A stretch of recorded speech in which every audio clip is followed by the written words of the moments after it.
There were so many details and so many different brands of courage and heroism on display beyond the diving. We all felt really honored to have the opportunity to tell this story.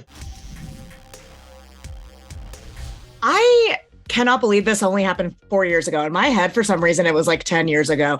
Can you walk me through what you were surprised to learn about this story when you really started diving in? Well, I did not know how the kids were extracted and how they ultimately, were able to safely get them out of the cave. I had no idea that, days after that the cave had flooded. I didn't realize that on that last day they were literally battling the weather. Then. I didn't know anything about the other sacrifices. I didn't know that, in order to divert the water from the mountain, it meant that the rice farmers had to sacrifice their crops. There were so many details and so many different brands of courage and heroism on display beyond the diving that all felt very dramatic, emotional, and interesting to me. I felt like we could do something compelling that could really surprise audiences. There were just so many things that I felt were so important. For example, for the fact that, these British divers who are obviously strangers to Thailand, at some point they actually started to look at the mountains, go, I can see that. That's like, the Princess Nang Non. And they start to really actually appreciate and understand a lot of the Thai cultures, especially not just Thai, because, this is in the north of Thailand where the religion is slightly different. They believe in this kind of animism that is also part of Buddhism, which is not what we believe in the rest of Thailand, for example.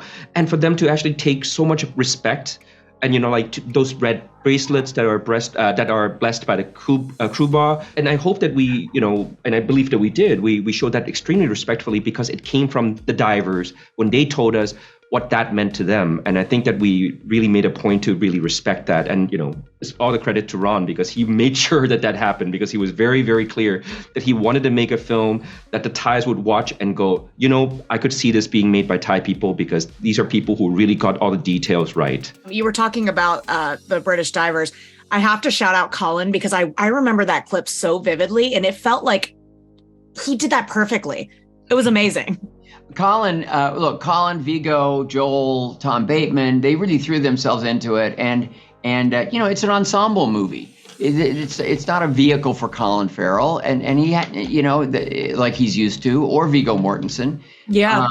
And yet they wanted to sort of join me in this process of really getting it right and bringing it to as many people as possible. People sometimes say, well, how do you take events that where people know the outcome and still create suspense and urgency? Well, the reason to do a dramatized version, a scripted version, is to give these actors this opportunity to convey these moments in a way that's going to resonate with us in the audience. They're going to surprise us. I never thought about this way. Oh, that's what it must have felt like to be there.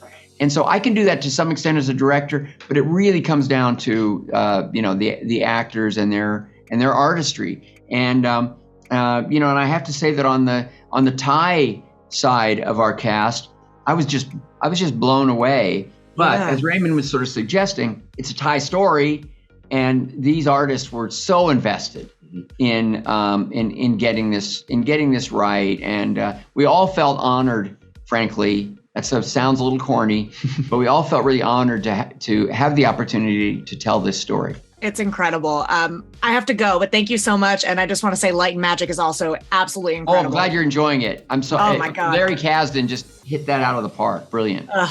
Phil Tippett, protect him at all costs. Yes, he's great.